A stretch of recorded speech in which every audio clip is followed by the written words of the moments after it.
Hello everybody, this is Moses from Zaatar Gardens, and this is episode 143 of Gardening Without Edits. I'm going to show you something that was just interesting. I took care of it a long time ago, but I should have filmed it. It's never happened before.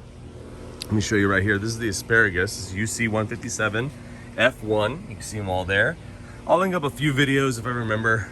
This one I pull in spring or late winter, spring and autumn. I get asparagus out of it.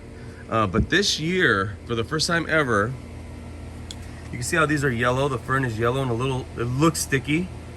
It was full of aphids. I see a little bit of aphids again, actually.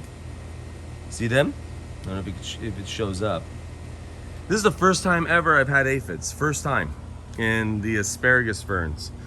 How I got rid of it was sesame seed oil and a little bit of liquid soap and just sprayed it with water. Mixed with water and sprayed it.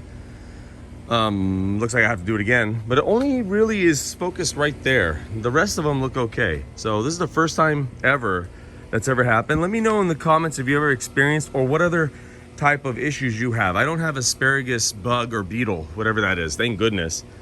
Sometimes I have earwigs that eat the base of the asparagus and live inside, or just hollow out the asparagus stalk.